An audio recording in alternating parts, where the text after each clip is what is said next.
नमस्कार। मैं डॉक्टर सुशील कुमार शर्मा, सहआचार्य इतिहास, राजकीय महाविद्यालय गुड़ा। आज हम बीए भाग प्रथम के पाठ्यक्रम प्राचीन भारत का इतिहास में मौर्य साम्राज्य के पतन के कारणों की समीक्षा करेंगे। देखिए, मौर्य साम्राज्य प्राचीन भारत के प्रमुख साम्राज्यों में से एक रहा और उसके जो शासक रहे उसमें अशोक जो था वह सबसे प्रमुख शासक के रूप में रहा और अशोक की बौद्ध धर्म के प्रति जो देन थी वह भारतीय इतिहास में स्वर्णिम अक्षरों में लिखी गई है और उसके द्वारा किए गए कार्य भी किए गए हैं। हम यहाँ पर मौर्य साम्राज्य के पतन के कारणों की समीक्षा करेंगे कि कौन कौन से ऐसे कारण थे जिनके कारण मौर्य साम्राज्य का पतन हुआ। तो पहला पॉइंट आता है तानाशाही शासन। ये देखा गया है कि मौर्य वंश के जो शासक थे उनका शासन कहीं से भी सहिष्णुतापूर्ण नहीं था और उनके तानाशाही रवैये के कारण समाज के साथ उनका जुड़ाव कभी भी बन नहीं पाया। दूसरा मूलभूत कारण था अशोक का विशाल साम्राज्य।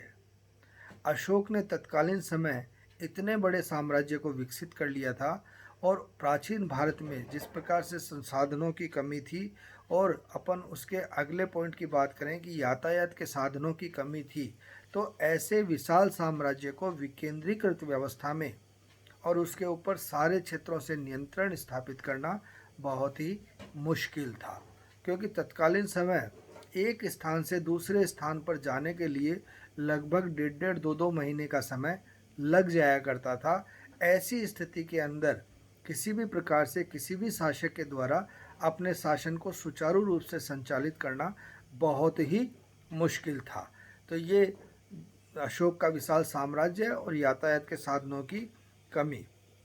इसके बाद में हमें मौर्य साम्राज्य में ये देखने को मिलता है कि राज दरबार में भी दलबंदियां बन गई थी।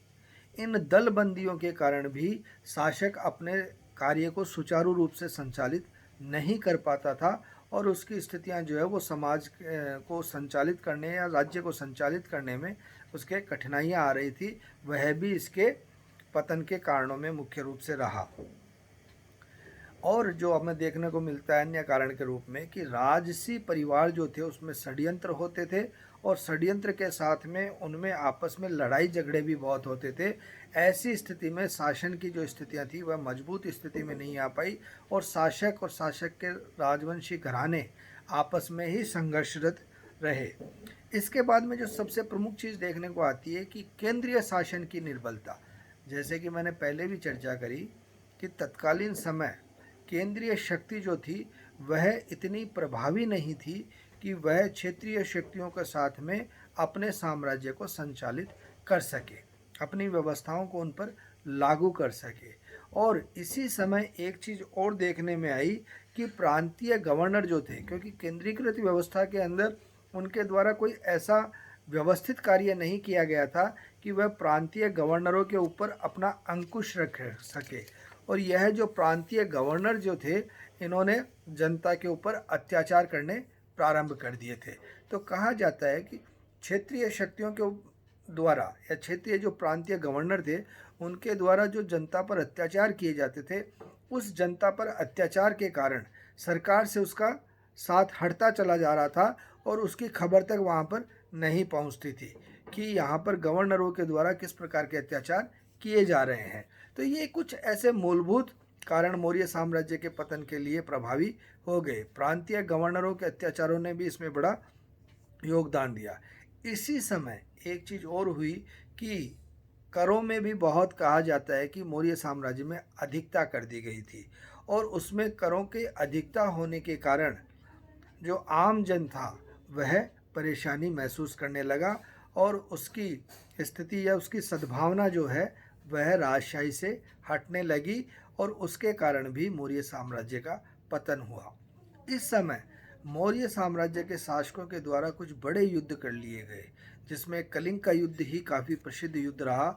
उससे क्या हुआ कि स्थितियां जो है वह सारी की सारी राजकोष के रिक्त होने की अवस्था में चली गई, यानी कि राजकोष जो है वह रिक्त भाव में आने लगा। अब उस रिक्त भाव को भरने के लिए करों की अधिकता की गई। करों की अधिकता करने के कारण जनमानस जो है वह विरोध में जाने लगा और उस विरोध की स्थिति बनने के कारण इस समय मौर्य साम्राज्य के पतन के कारण प्रभावी हो गए। फिर हम देखते हैं कि राष्ट्रीय एकता का भी अभाव था। जैसा कि मैंने कहा कि तत्कालीन समय में संचार व्यवस्थाएं भी बहुत कमजोर थी। एक दूसरे के समाचार भी एक क्षेत्र के समाचार दूसरे क्षेत्र में नहीं पहुंचते थे। एक वैचारिक स्थिति को दूसरी वैचारिक स्थिति में नहीं पहुंचाया जाता था। इससे क्या हुआ, एक यूनिफिकेशन नहीं बना, संगठनात्मक व्यवस्था नहीं बनी, और वह संगठनात्मक व्यवस्था नहीं बनने के कारण समाज में एकीकरण नहीं हुआ, कहीं से भी एकता का प्रभाव स्थापित नहीं हुआ, और एकता का प्रभाव स्थापित नहीं होने के कारण क्षेत्रीय शक्तियों का उदय होने लगा। धीरे धीरे क्षेत्रीय शक्तियाँ मजबूत होने लगी और उनके द्वारा केंद्रीय शक्ति को वहाँ से हटाने का कार्य कर दिया गया। इस समय ये भी कहा जाता है कि जो शासक वर्ग था वह भी अत्याचारी प्रवृत्ति का रहा। जनता के साथ में उसने निरंकुश शासन रखा, और उस निरंकुश शासन के कारण वह स्थितियां जो थी वह उनके पक्ष में नहीं रही और मौर्य साम्राज्य पतन की ओर चला गया। इसके बाद में जो अगला कारण हमें नजर आता है, अशोक की शांति की नीति। कलिंग युद्ध के बाद में अशोक ने पूरा का पूरा अपना परिदृश्य परिवर्तित कर दिया, और वह एक नए धर्म के साथ में समाहित हो गया और उसके प्रचार प्रसार में उसके द्वारा लग गया। और वह कौन सा था, बौद्ध धर्म। बौद्ध धर्म के प्रचार प्रसार में जो अशोक ने किया वह अद्वितीय था, लेकिन राजतंत्रात्मक व्यवस्था में वह कमजोर स्थिति में चला गया, क्योंकि उसने युद्ध न लड़ने की बात कही। युद्ध न लड़ने की स्थिति में उसकी सेना कमज़ोर होने लगी, उसके राजस्व के स्रोत कमज़ोर होने लगे, उसकी आर्थिक व्यवस्था चरमराने लगी। ऐसी स्थिति के अंदर और जितना भी धन या कर के रूप में जो भी प्राप्त होता था उसे भी वह बौद्ध धर्म के प्रचार प्रसार में लगाने लगा, जिससे क्या हुआ, समाज के अंदर जो भी मौर्य साम्राज्य की स्थिति थी, क्योंकि समाज की स्थिति के अंदर और वह किसी भी प्रकार से प्रभावी नहीं हो पा रहा था, तो यह जो अशोक की शांति की नीति रही उसने भी मौर्य साम्राज्य के पतन में बहुत ज़्यादा अपना योगदान दिया। फिर अपना आते हैं नए उस पे बिंदु पर, ब्राह्मण विरोधी नीति। देखिए, हिंदुस्तान में जो वैदिक काल से जो धर्म की व्यवस्था चली वह ब्राह्मण धर्म की व्यवस्था चली, जिसे ब्राह्मण धर्म भी कहते हैं, वैदिक धर्म भी कहते हैं, जो वेदों की रचनाओं के साथ में प्रारंभ हुआ। ऋग्वेद बना, यजुर्वेद बना, सामवेद बना और अथर्ववेद बना, और उसी वैचारिक तंत्र को आगे तक आते आते चला। लेकिन अशोक के द्वारा उस व्यवस्था को पूरी तरह से हटाने की बात की गई और नए धर्म को यहाँ पर पूरी तरह राजा का प्रेशर उसके द्वारा प्रदान किया गया। इससे क्या हुआ, जो अभी तक ब्राह्मण धर्म के समर्थक थे उन्होंने उसका मौर्य साम्राज्य का पूरी तरह से विरोध करना प्रारंभ कर दिया, और कहीं ना कहीं उसे इसी बात का बड़ा खामियाजा ना भुगतना पड़ा। क्यों?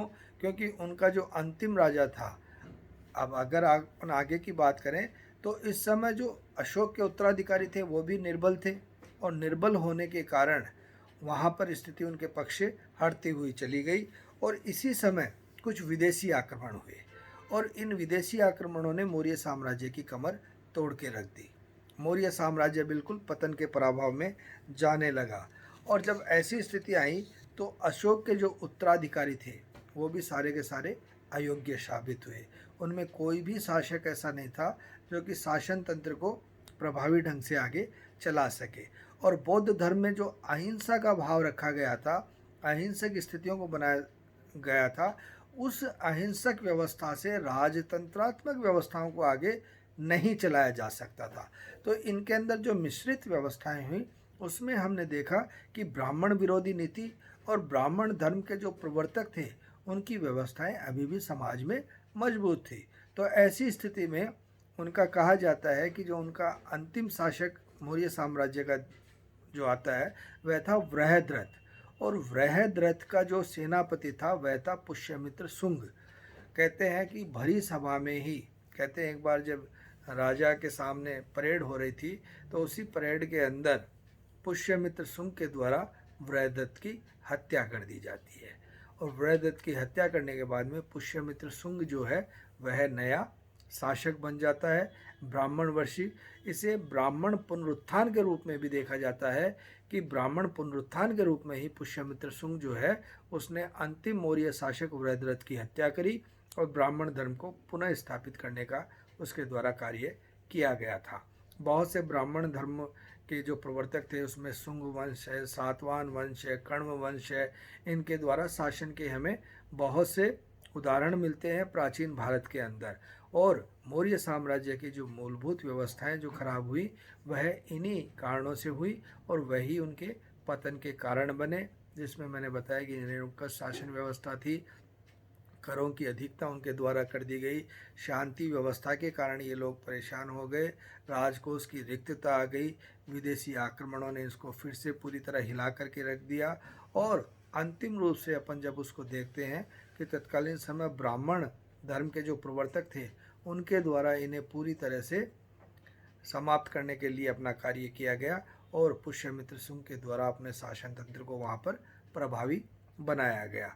और ऐसी व्यवस्था में मौर्य साम्राज्य का जो है वह पतन हो गया और मौर्य साम्राज्य जो कि एक बहुत विशाल साम्राज्य के रूप में स्थापित था वह पूरी तरह से विखंडित हो गया और शासन तंत्र की पूरी तरह से समाप्ति उस समय हमें देखने को मिलती है। तो ये मूलभूत कारण थे जिनके कारण मौर्य साम्राज्य का पतन हुआ।